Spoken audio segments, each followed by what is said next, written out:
Барлықтарыңызға сәлем. Бүгін бұл видеода сіздермен бірге түрлі түсті қырыққабатпен және тауық етімен жасалатын оңай әрі өте дәмді болып шығатын ерекше котлеттер әзірлейміз.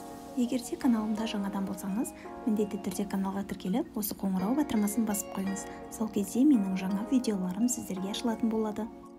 Ең алдымен жұмысымызды тауықтың төс етін дәл осылай ұсақтап турап алудан бастаймыз.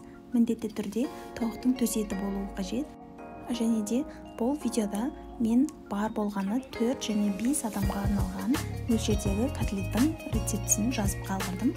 Қалауларыңызға қарай адам санына байланысты тауықтың төс етін және де түрлі түсті қырыққабатты көбейту арқылы котлетіміздің мөлшерін көбейтіп жасасаңыздар болады.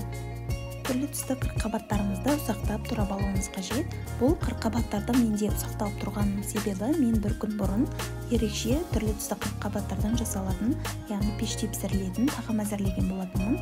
Оның ссылкасын осы видеоның астында описанияда қалдырып кетемін.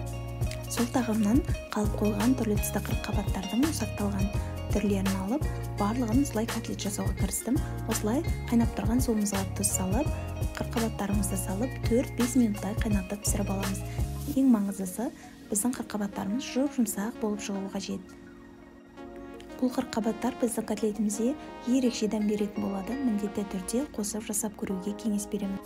Ендеше қырыққабаттарымызды дәл осылай ұсақтап турап алуымыз қажет. Ыстық күйінде өте жұмсақ, сіздерге қалай пісіп шыққанын осылай қолыммен езіп көрсеттім. Осылай жұмсақ етіп пісіріп аласыздар. Содан соң ұсақтап турап, жаңағы турап алған тауықтың етіне қосатын боламыз. Барлығымыз сүйіп жейтін бұл түрлі түсті қырыққабатты негізінде барлығымыз тек қана жұмыртқаға малып пісіру арқылы ғана жасаймыз. Дәл осы котлетті сіздер әзірлеп жеп көрсеңіздер, сүйікті тағамдарыңыздың қатарына дәл осы котлетті де қосып қоятын боласыздар. Ендеше ұсақтап туралған тауық етімізге қосып аламыз қырыққабатымызды және де қалаған түрдегі сырды теркадан өткізіп қосатын боламыз.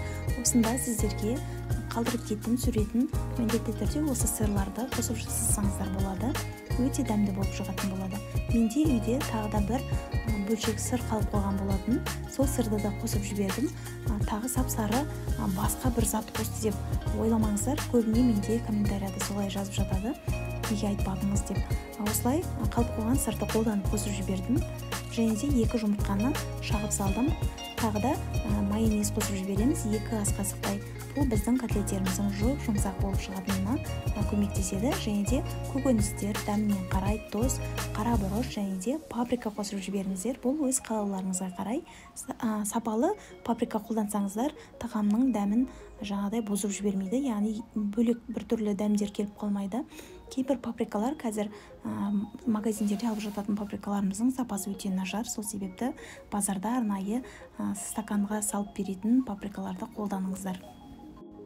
Ендеше котлетіміздің үстінен 4-3 ас қасықтай ұн қосып жібереміз. Ұнның қосуының себебі бізде котлеттеріміз бір-бірінен бөлініп, сынып, яғни формасын ұстамай қалмау үшін дәл осылай ұн араластырып жібереміз. Дәмі өте дәмді болады, уайымдамаңыздар. Міндетті түрде ұн қосылуы қажет. Осылай жабысқақ қоймалжың бізде маса дайын болды. Енді барлығын форма беріп алатын боламыз. Қалай қою болғанын сіздерге көрсетіп өттім. Қасықтан әрең ажырап түсіп жатыр. Дәл осылай болғанға дейін ұн араластырасыздар. Ендеше қызып тұрған майымызға қолымызды майлап, не болмаса сулап аламыз.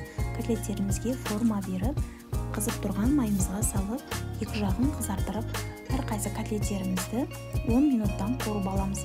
Өте қатты қызып тұрған майға салмаңыздар, себебі беті қатты қызарып, ішкі жағы, яғни тауықтың еті таза піспей қалуы мүмкін. Сол себепті майымызды өте төменгі отта қыздырамыз және де котлеттерімізге форма беріп бірден салып бастаймыз. Менде көп рецептерде тәтті болсын, басқа тағамдар болсын, жаңағыдай кейбір кісілер комментарий жазып жатады. Іші піспей қалды, не болмаса қамыр болып қалды, бірдеңе деп. Сол мен сіздерге айта кететін жайт, міндетті түрде майға қору барысында кеңестерге құлақ түрген абзал. Себебі мен әрдайым жаңағыдай іші піспей қалатын жағдайлардың барлығын алдын ала ескертіп өтемін. Себебі мен өзім пісіріп және сынап көрген рецептерімді бөлісемін. Міндетті түрде кеңестерге құлақ түру қажет, яғни алдын ала айтылған баяу отта қору қажет деп айтып кетемін. Сол жайттарын кейбір кісілер мән бермей өздері қалағандай етіп жаңағыдай жоғары отта пісіреді. Сол себепті рецепттері кей кездері ұқсамай жатады. Міндетті түрде кеңестерге құлақ тұру қажет. Осылай баяу отта қорсаңыздар барлық жаңағы рецепттер ойдағыдай болып шығатын болады.